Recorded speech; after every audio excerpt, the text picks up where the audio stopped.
तमिलनाडु में बहुजन समाज पार्टी के प्रदेश अध्यक्ष के आर्मस्ट्रांग की बीते शुक्रवार को चेन्नई के पेरंबूर इलाके में उनके घर के पास हमलावरों ने चाकू घोंपकर हत्या कर दी। इस घटना को करीब 6 लोगों ने अंजाम दिया। वारदात की सूचना मिलते ही भारी संख्या में पुलिस फोर्स भी पहुंची। 3 बाइक पर सवार होकर आए हत्यारों ने आर्मस्ट्रांग पर चाकुओं से ताबड़तोड़ वार किए और वारदात को अंजाम देने के बाद वहां से फरार हो गए।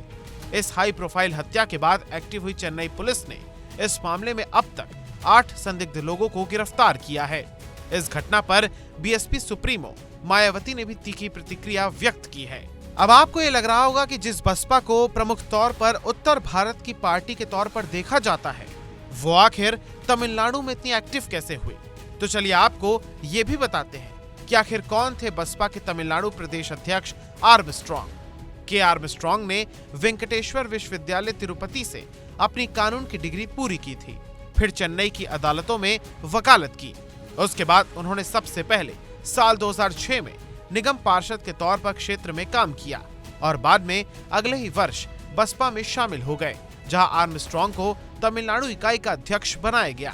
साल 2011 में तमिलनाडु विधानसभा चुनाव में उन्होंने कोलाथुर निर्वाचन क्षेत्र से चुनाव लड़ा था, जहां पर उनको डीएमके के एमके स्टैलिन से करारी शिकस्त मिली थी।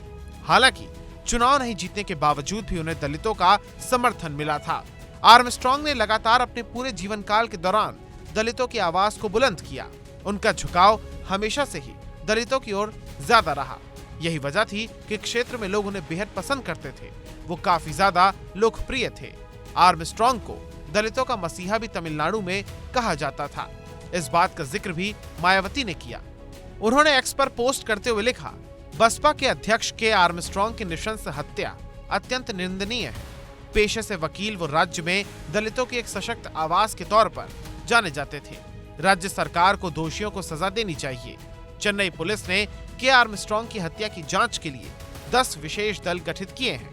आपको बता दें, बाइक सवार गिरोह ने चेन्नई निगम के पूर्व पार्षद के आर्मस्ट्रांग पर उनके घर के पास ही हमला किया था, जिससे वो गंभीर रूप से घायल हो गए थे। फिर आनन फानन में उन्हें अस्पताल ले जाया गया, लेकिन जहां पर उन्होंने दुर्भाग्यवश दम तोड़ दिया। In that murder case, we have secured 8 suspects so far. A few minutes before, this is early investigation, preliminary investigation. So after some time, the clear picture and better accurate picture will emerge once we are through with more investigation, more facts and circumstances coming to light. We'll share with you. 10 teams have been formed by us. We are on the job to bring the offenders to